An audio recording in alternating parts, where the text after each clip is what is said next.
Merci de suivre votre magazine kiosque de ce 14 février 2023. 14 février, c'est la fête des amoureux. Bonne fête à tous les amoureux, des amoureux qui célèbrent la Saint-Valentin.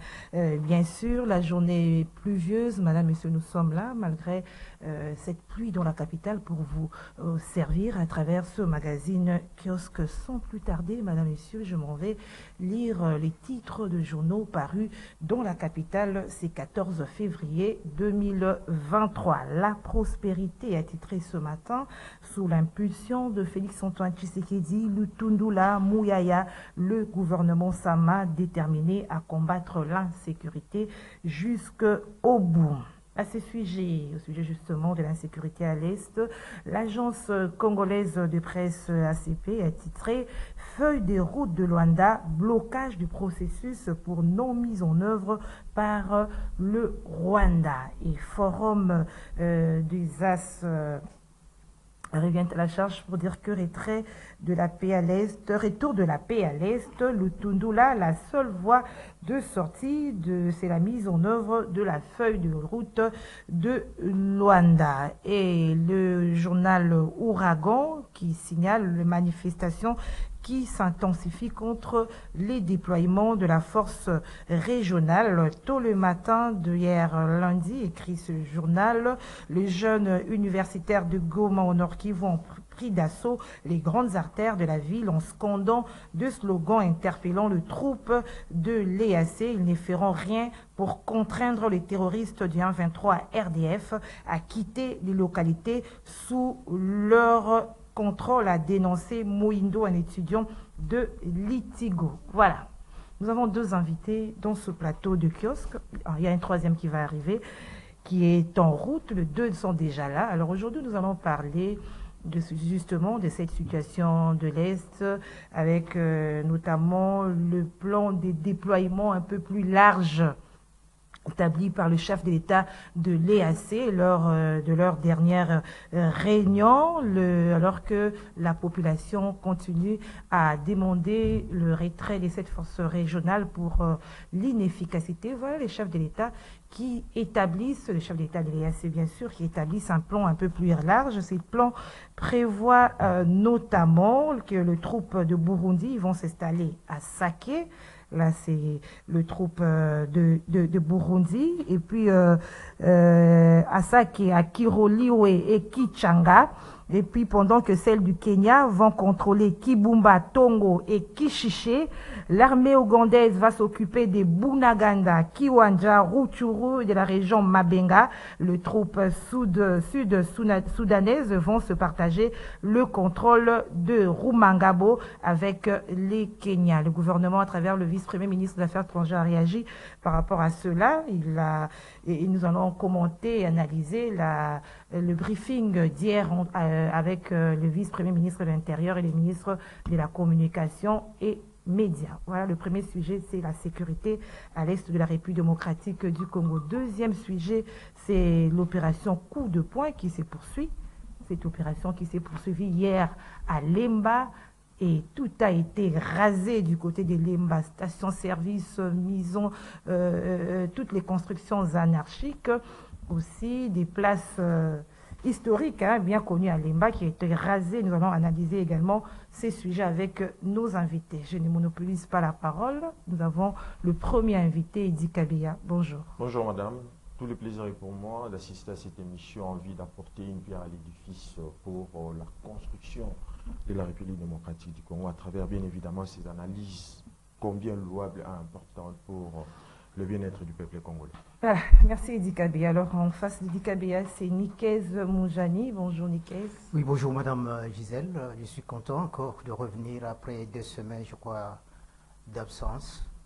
Que je viens encore retrouver ce plateau où je rencontre mon jeune frère Edi Kabeya. Je crois qu'aujourd'hui, nous allons faire danser les mots convenablement pour que les Congolais puissent comprendre qui fait quoi, pourquoi, où et comment. C'est pour ça que nous sommes là. Mais je commencerai d'abord par dire bonjour à celui qui aime beaucoup cette émission, le nouveau secrétaire général des PT NTIC, Aurélien Kamba. Les Mabanga. Non, ce ne sont pas des Mabanga, je parle d'une autorité qui fait bien son travail, Aurélien Kamba. Et sur terrain, même ce soir, il sera à l'ARPT. Donc j'encourage les gens qui sont sur terrain. Et d'ailleurs, c'est le souhait de Félix Tshisekedi de ne pas voir les gens, autorités nommées, qui restent dans les climatiseurs. Mais non, contrairement à sa secrétaire générale, je l'ai vu sur terrain, il est opérationnel. Voilà. Merci Nikez. Alors nous allons commencer avec notre premier sujet. C'est le plan de déploiement un peu plus large de la force régionale à l'est de la République démocratique du Congo. Quelle analyse vous faites de cela? Parce que beaucoup voient ces redéploiements de la force régionale comme un partage de gâteau. Tel pays prend ce côté-là, l'autre ce côté-là. Voilà un peu. Eh bien, madame, je crois que le président Félix Tshisekedi doit faire très attention. Quand le Congolais voit que le soleil se lève à l'est, lui et son gouvernement ont l'habitude de continuer à le voir que le soleil se lève à l'ouest. Je ne sais pas, il fallait attendre combien de temps pour qu'il réalise qu'il est en train de s'embourber avec cette force des États de l'Afrique de l'Est. Il ne s'en sortira pas. Dans ce studio, un jour, je vous ai dit que nous arriverons en décembre. Bunagana ne sera pas entre nos mains. L'enrôlement, même dans l'ère, bientôt, c'est l'enrôlement dans l'ère géographique de l'Est. Troisième ère. Oui, bientôt. Donc, la CENI va se déployer. Vous allez voir que les gens qui sont à Bunagana, Kichanga, je ne sais pas quel autre village là, ne seront pas enrôlés. Parce que ces forces des États de l'Afrique de l'Est, le chef de l'État avait annoncé sur TV5 qu'ils viendront, ils vont commencer par... les forces kenyanes vont entrer par Bunagana pour dégager. Mais ils sont entrés, plutôt ils sont en train de se faire embrasser, de faire des accolades avec les forces rwandaises qui occupent les terrains.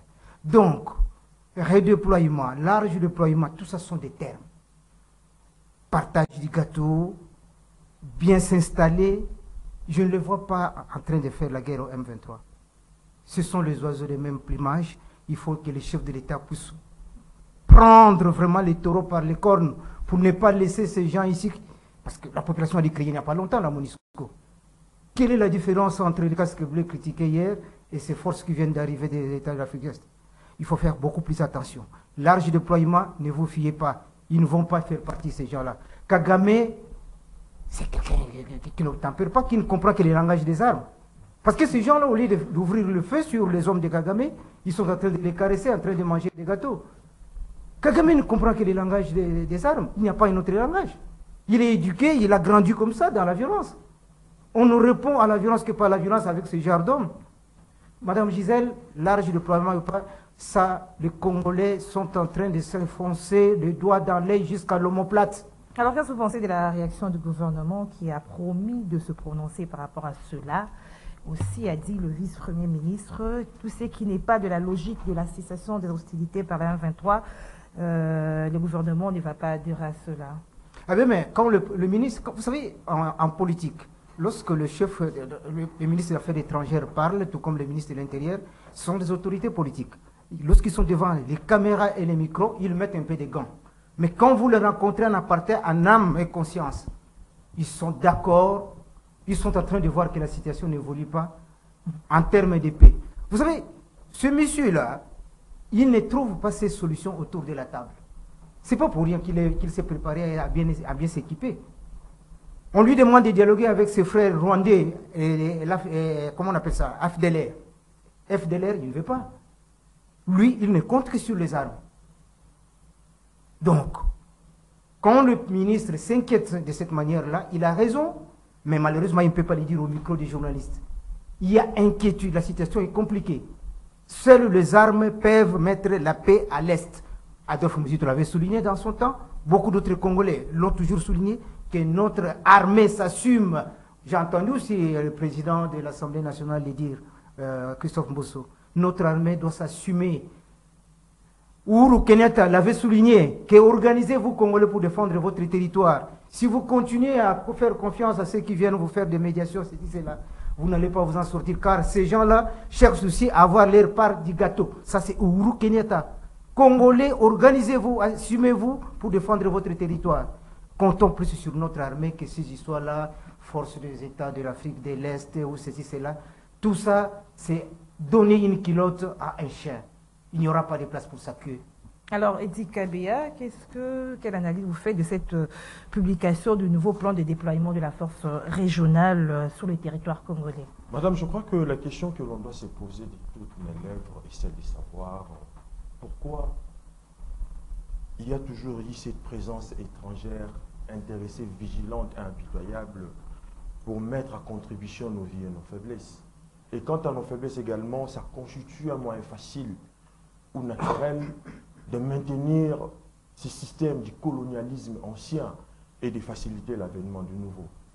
Je crois que nous devons tous, bien évidemment avec la compréhension du gouvernement, qui est, en tant que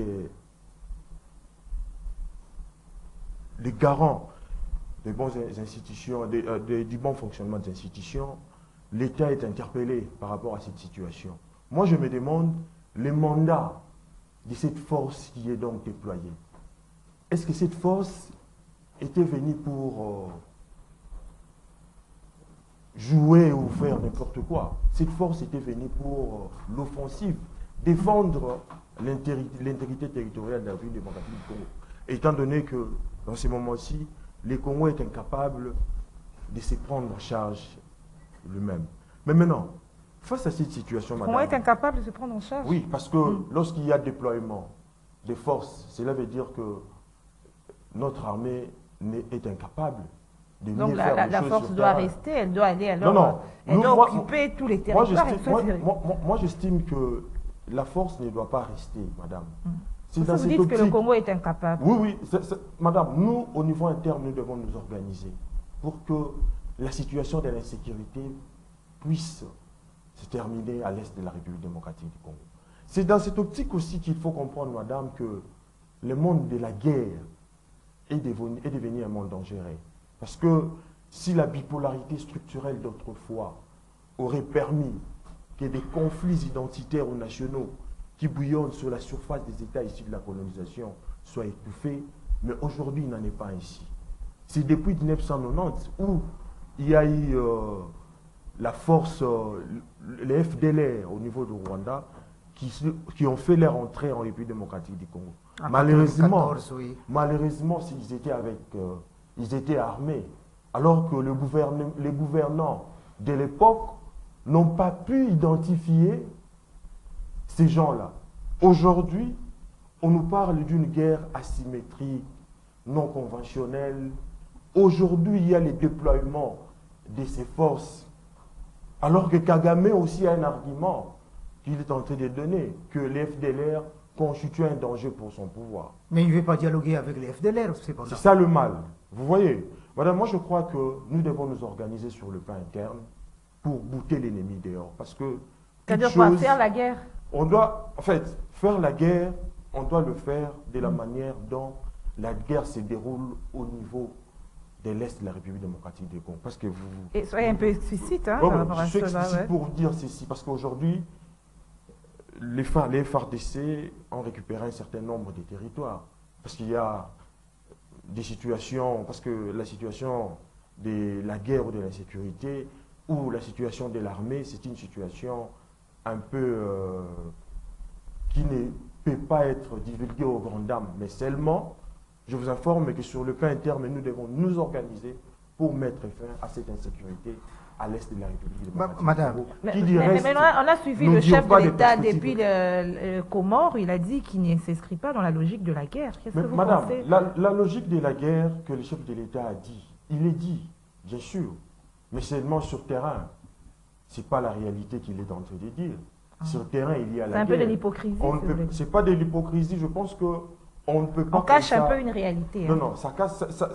en fait, ça laisse beaucoup à désirer.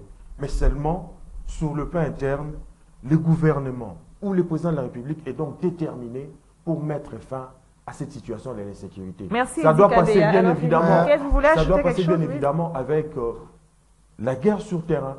C'est ce qui s'est fait actuellement par rapport à une telle situation. Madame, ce que je voulais ajouter, c'est cet élément.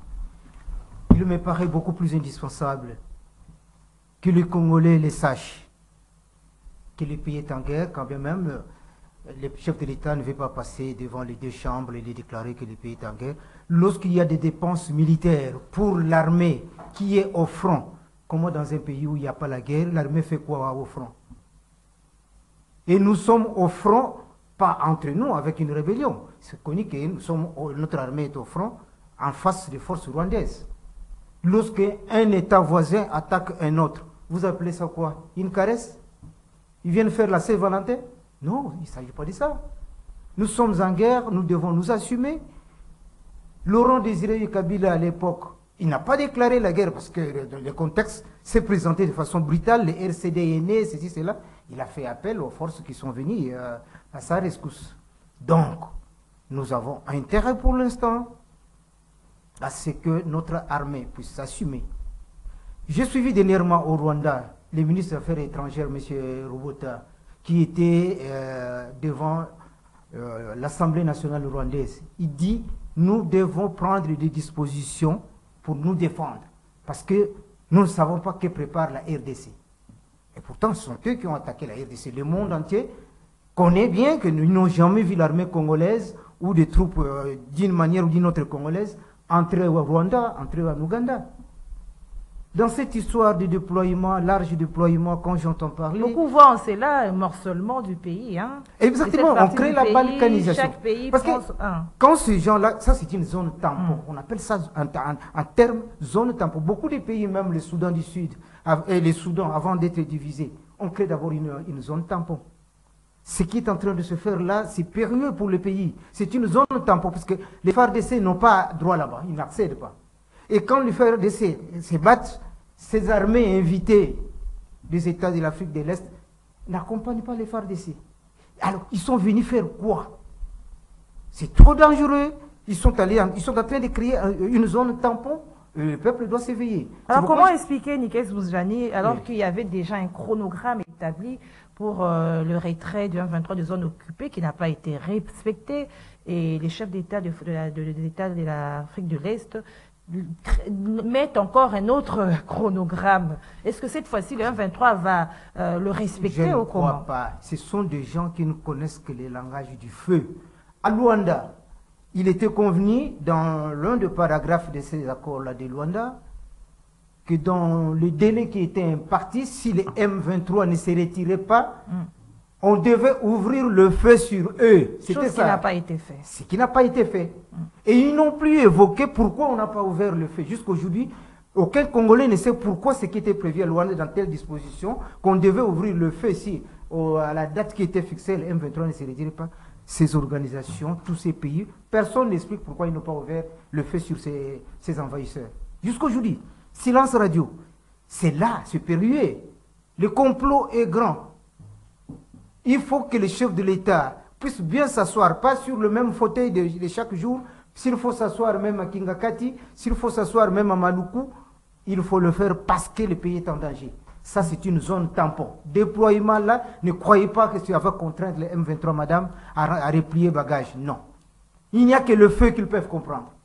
Alors, si vous dites que c'est un danger, c'est un plan de balkanisation, quelles ont été vos attentes par rapport à la réaction du gouvernement au sujet de ce plan de déploiement un peu large Je suis congolais, c'est comme tout citoyen congolais. Qu'est-ce qu'on attend du gouvernement? C'est de savoir s'assumer, jouer son rôle de protection des biens et des personnes, défendre l'intégrité du territoire national avec l'appui des forces armées.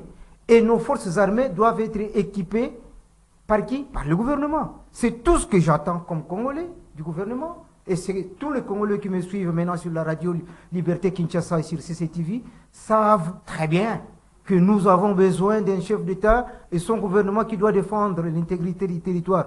On en a marre avec des pleurs par-ci, par-là, nous, communauté internationale. Cette communauté internationale qui n'arrive pas à contraindre Kagame à négocier avec le FDLR. Chaque fois on dit, non, écoutez Félix, il faut parler avec la rébellion de ton pays. On dit ça à Félix. Mais personne de cette communauté internationale à laquelle Félix fait allusion souvent, communauté internationale, n'a jamais demandé à Kagame, écoute, appelle tes frères de FDLR, mettez-vous autour d'une table et parlez. Non. Ils préfèrent écouter Kagame parler des FDLR qui sont aux côtés des FARDC pour détruire son pays. Et ils prêtent attention à ça. Non, madame. Non, c'est pas question. La communauté internationale est complice. Il faudrait que les pays s'organisent à l'interne. Quand je dis à l'interne, d'abord chez nous, et puis trouver les vrais voisins, les vrais collaborateurs, les vrais amis du Congo. En Afrique, il y en a qui sont capables. Comme qui est vrai collaborateur? Qu'il m'appelle en aparté, je ne peux pas citer, sinon il risque de ça. Alors, Edi Kabea, nous avons suivi le briefing d'hier entre le ministre des Médias et le vice-premier ministre des Affaires étrangères, qui a dit que la RDC est ouverte à un dialogue, mais à condition qu'il soit un dialogue de la vérité et de la sincérité et constructif. Les gens s'interrogent avec qui, si c'est par exemple avec le M23, est-ce que le Rwanda ou le M23 a déjà été sincère, a déjà exprimé un comportement de vérité? Madame, je crois que les dialogues qui n'aboutissent toujours pas doivent être relégués au second plan. Voilà. Parce que nous ne pouvons pas accepter, au moment où la population est en train de souffrir, au moment où le M23 est en train de créer la terreur et la désolation à la partie est de la République démocratique du Congo, je crois que nous ne pouvons pas accepter ces dialogues à tout bout de champ. Madame, je l'ai toujours dit. Ce n'est pas la dernière décision parce que quand on a suivi le chef, il ne veut pas de la guerre. Jusqu'où on ira avec les dialogues? Au moment où il y a des paisibles citoyennes qui perdent leur vie à l'est du pays. Si je peux mettre quelque chose dans la bouche d'Edi dans le même sens. Suivez-moi, madame. Edi, il va continuer. J'ajoute quelque chose dans sa bouche. Vous savez que le Créateur, l'Éternel, a prévu des méthodes pour résoudre les différends. Chez les animaux sauvages, il n'y a qu'une seule méthode, c'est la bagarre. Chez les humains, nous en avons deux, les dialogues et la bagarre. Quand les dialogues ne répondent pas, comme l'a dit Edi, on va où? C'est la bagarre. C'est ça, j'ai dit, il faut ouvrir le feu sur Kagame. Il faut aussi être préparé pour cette bagarre. Il risque de perdre le fil d'idée. Je crois que l'État, en tant qu'unité active, est ici interpellé, madame. Il doit prendre en compte ces différentiels des menaces qui s'actualisent à son sein. Parce que la finalité de l'État aujourd'hui, c'est d'éliminer l'ennemi intérieur, c'est-à-dire la maîtrise de tous ces obstacles qui offusquent la réalisation et le bien-être de la population. Madame, je l'ai toujours dit, il y a des éléments qui paraissent y déterminer nos malheurs aujourd'hui. D'une part, il y a, je dirais, l'attrait de nos richesses du sol et du sous-sol. Et d'autre part aussi, il y a la position stratégique du Congo au cœur de l'Afrique. Ces deux facteurs expliquent de multiples ingérences dans nos affaires depuis 1960 jusqu'à ce jour. Et je me dis, pourquoi cette situation? Nous devons plutôt, en tant que tel, réfléchir sur les dominantes de notre situation. Réfléchir, c'est poser des questions questionnantes. Pourquoi une telle réalité dans notre pays? Pourquoi seulement les Congos? Alors que beaucoup de pays se développent, alors que beaucoup de pays, dans beaucoup de pays d'Afrique, il y a la paix. Les Congos se conjuguent toujours par la guerre, par cette insécurité. Mais c'est par rapport à notre C'est par rapport à la maladie, la malnutrition, les sous-développements. Est-ce que nous pouvons comprendre cet état des choses? Madame, moi je crois que fini les temps de dialoguer avec ces gens-là. Nous devons bouter l'ennemi dehors parce que trop c'est trop pour notre pays. Alors comment expliquer, Nikes Moussadi, à un moment où le gouvernement avait dit qu'il ne va pas dialoguer, aujourd'hui on évoque un dialogue de vérité et de sincérité? Bon, peut-être ils vont dans la logique de ce que nous savons tous, que seuls les imbéciles ne changent pas, puisque le gouvernement, ils ne sont pas imbéciles. C'est possible qu'ils puissent évoluer aussi, parce que ça ne sert à rien de rester de marbre. Ouvrir toujours les portes du dialogue n'est pas une mauvaise chose. Mais il faut bien évaluer, tel que l'a souligné Edi. Nous avons dialogué combien de fois? Depuis que l'AFDEL a amené ses voyous, ici, nous dialoguons. Malheureusement, on avance de 3 pas, on recule de 2 chaque fois. Je n'ai pas encore vu un dialogue qui a ramené la paix jusqu'aujourd'hui dans ces pays. Donc, quand ils disent qu'ils veulent bien un vrai dialogue sincère, on en a connu, je ne sais pas, si vous pouvez encore feuilleter les dictionnaires français, si vous avez un autre qualificatif à mettre à côté du dialogue, donnez-le au gouvernement qu'ils ajoutent. Je crois que ça sera vraiment à ce moment-là un dialogue qu'ils veulent. Mais je ne crois pas, ils sont en train de construire une maison sur le sable. Dialoguer avec ces gens-là, Ils vont s'enfoncer chaque jour le doigt de lait jusqu'à l'omoplate. Il n'y aura rien. Vous comprenez comment est-ce que l'Angola en a fini avec l'UNITA? Ce n'était pas par le dialogue. Puisque l'UNITA a fait près de 27 ans en train de déranger le gouvernement. Mais quand les glas avaient sonné, il fallait en mettre fin. On n'a pas mis fin par le dialogue. C'est par le feu. Eh bien, je me demande si vous avez... Demandez à quelqu'un qui a déjà passé un séjour sous l'eau. Et vous allez lui dire que non, ici, à Limette, l'eau va la vallée. Dialoguer avec Kagame, ce monsieur ne comprendra jamais la solution autour d'une table. Dans la sous-région, s'il y a quelqu'un qui s'est préparé pour se défendre seulement avec les armes, c'est Kagame. Pendant que les autres voisins disent, non, avec nos voisins, s'il y a des différends, on va se mettre autour d'une table. Nous avons des problèmes avec l'Angola autour des histoires de pétrole. On se met autour d'une table, on ne prend pas les armes. On a dialogué avec les amis Angola, comment on va se répartir la zone pétrolière ici du côté de l'océan. Donc, avec tous les voisins, on fait comme ça. Mais lui, il ne veut pas de FDLR.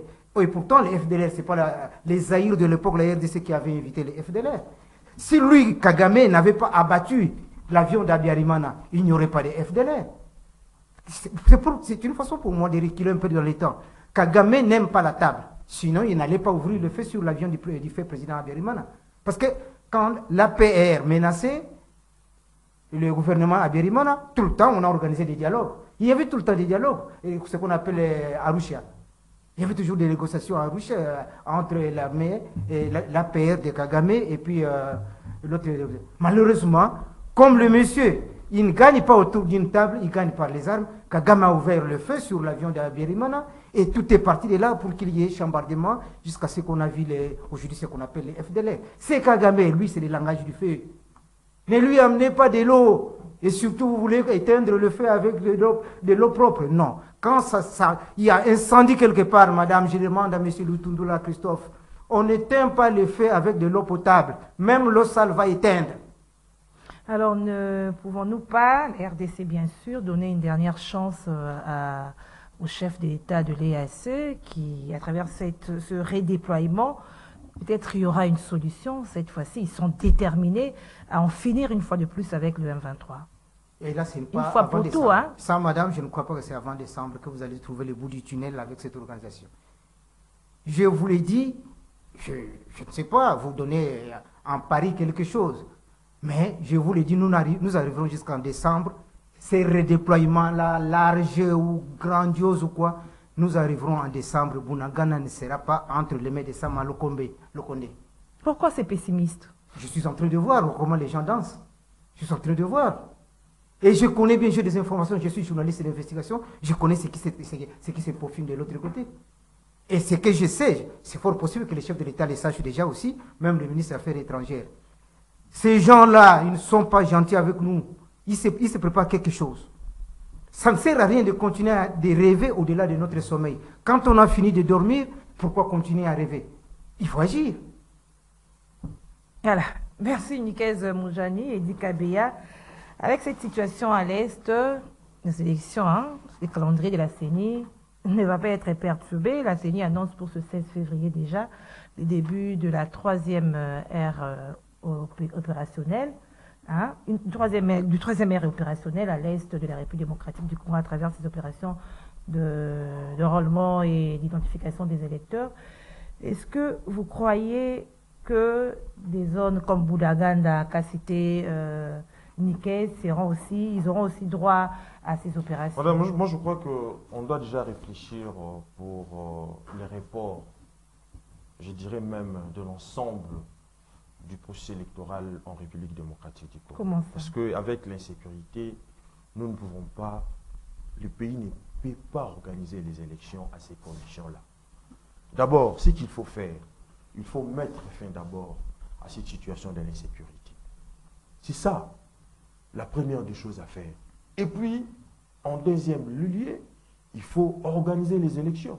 Mais maintenant, là où il y a la guerre, même si la CENI semble nous montrer qu'il a cette volonté manifeste d'organiser les élections partout en République démocratique du Congo, pensez-vous que dans ces zones, dans le troisième ère opérationnel qu'il a déjà lancé, qui va lancer plutôt, est-ce que la CENI sera capable d'enrôler les électeurs à Bouragana,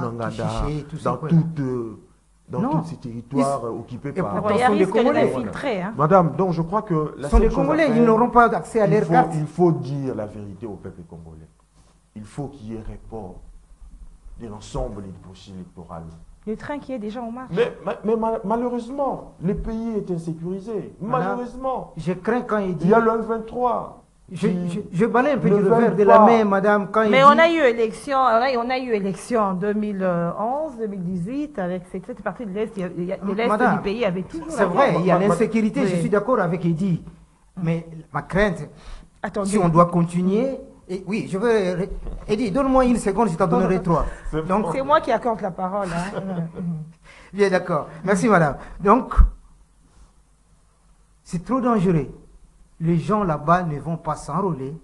Et lorsque Eddy parle des reports des élections, je crains. Reporter les élections, laisser encore le gouvernement Tshisekedi en place, nous apprendra encore des scandales, des millions volés par-ci par-là.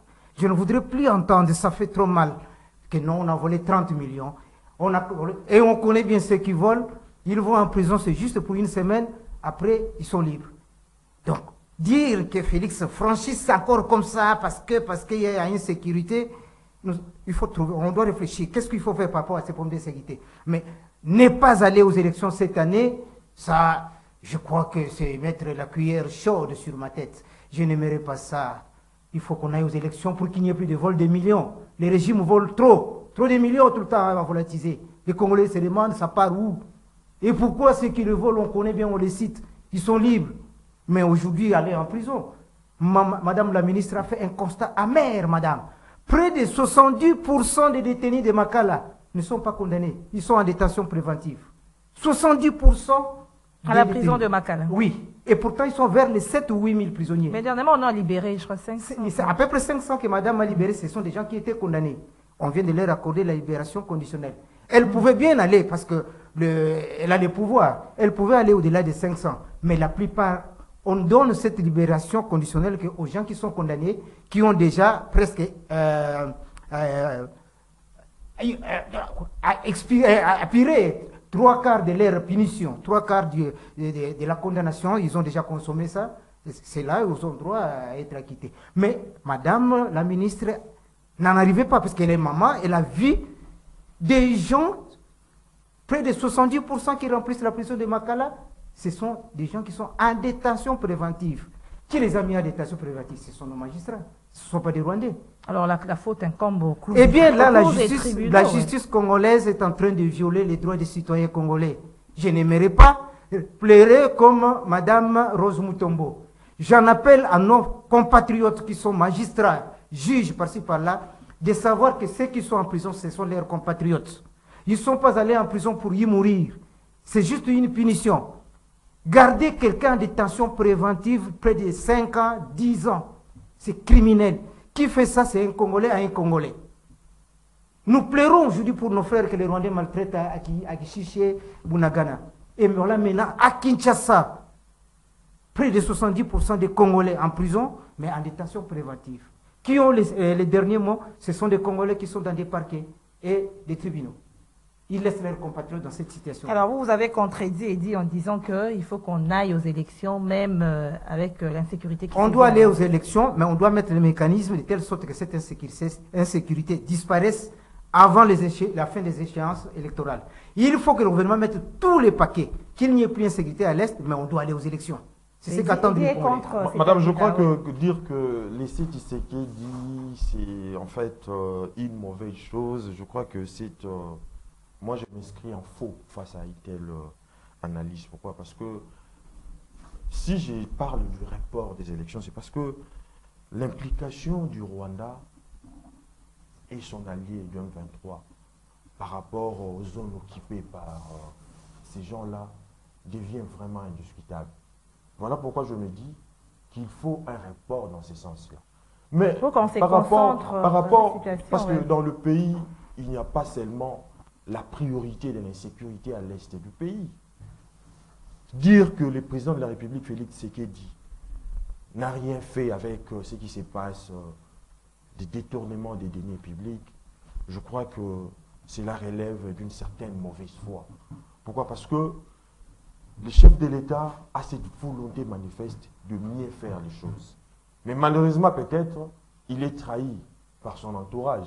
Moi, je me dis, au centre du problème du développement... Quand un soulier me fait mal, il dit, je ne le porterai plus, je le mets dans la poubelle. Au centre du problème du développement, on trouve d'abord l'homme.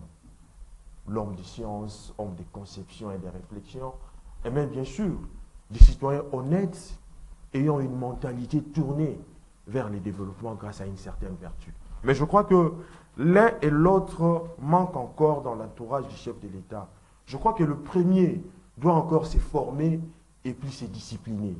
Mais je ne pense pas que par rapport à une telle situation, on doit chasser Tshisekedi du pouvoir par rapport à ces analyses. Je crois que le président de la République a cette volonté de mieux faire les choses. Je crois qu'il n'y a pas seulement la guerre à l'Est qui doit faire en sorte que Félix Tshisekedi ne puisse pas avoir un second mandat. Je ne pense pas. Parce que ce qu'il est en train de faire dans différents secteurs, c'est quand même des avancées significatives.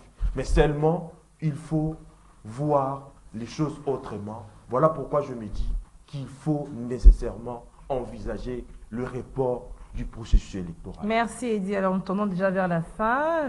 Parce que puisque je l'ai annoncé, nous allons placer un mot avec nos 3 minutes restantes. Nikez, par rapport à l'opération coup de poing, c'est quand même une belle initiative, hein, parce qu'on a vu des gens construire sur des caniveaux, on a vu des gens construire sur des artères, créer des embouteillages, des constructions anarchiques, bien qu'on se pose la question qui avait octroyé ces permis de construire à ces personnes-là, mais tout de même, quelle analyse vous faites de cela, vous, de votre côté? Madame, nous disons souvent, nous Guinois, on roule en béba. On dit comme ça, Lingala, nous roulons en béba. Qui a octroyé des permis? Ce sont toujours les autorités. Pour être bourgmestre, ce n'est pas Madame Gisèle Etoko et Nikez, on se réveille, je deviens bourgmestre. Ceux qui deviennent eux-mêmes, ce qu'ils veulent, ce sont les pasteurs. Il suffit d'acheter les bois à Montbellet, tu te dis prophète. Mais pour devenir bourgmestre, vous devez être désigné par les autorités établies. C'est le représentant du chef de l'État, le bourgmestre, dans chaque commune. Donc, s'il y a des gens qui ont obtenu des permis de conduire et des permis de construire, ce sont des représentants du chef de l'État dans chaque entité qui octroient ça. Jusqu'à aller même, que ce soit des titres fonciers. Ils représentent qui? C'est l'autorité de l'État. Et l'autorité de l'État, il y a un garant de la nation, c'est le chef de l'État. Donc, l'opération coup de poing, madame, c'est une opération que nous saluons tous. Mais il y a des dérapages déjà. C'est-à-dire, comment ça? Il y a des dérapages, cas de figure, pas plus tard qu'hier, parce qu'ils étaient à Lemba. J'étais là. J'ai vécu quelque chose que je déplore, madame, au rond-point Ngaba. Je pense que le général Silvano Kassongo, qui me suit en ce moment, doit tout faire pour qu'il y ait une police où il y a des policiers formés chez les humains, comme lui-même, et non des policiers formés par les mouches dans un WC. C'est ce que j'ai vécu au rond-point Ngaba. Comment voulez-vous, on vous dit, dégager les gens de la chaussée, mais soi-disant agents de l'ordre, au lieu de parler, ils commencent à porter des garçons par les ceintures, les mettre en haut et les soulever. Donc, cette violence, hier j'ai entendu les jeunes gens dire, je crois, à cette allure, si ça continue comme ça, nous ne viendrons plus main vide. S'il y aura un de nôtres qui va tomber, nous irons avec un policier au paradis. Parce que non, mais ils doivent dégager. La loi est dure. Mais ce n'est pas les toucher. La loi, Constitution dit l'intégrité physique du Congolais, il ne faut pas toucher.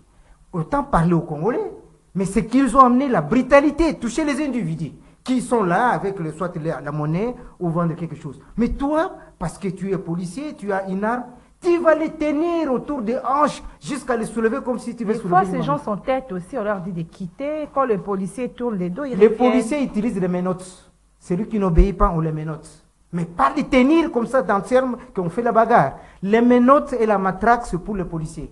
Les policiers ne vont pas tenir quelqu'un à la gauche comme ce que j'ai fait au rond-point Ngaba. Donc, je demande au général Kassongo d'envoyer dans cette opération des policiers formés chez les humains comme lui-même le général, et non ceux que je vis comme des policiers formés par les mouches dans un WC. Oh, voilà.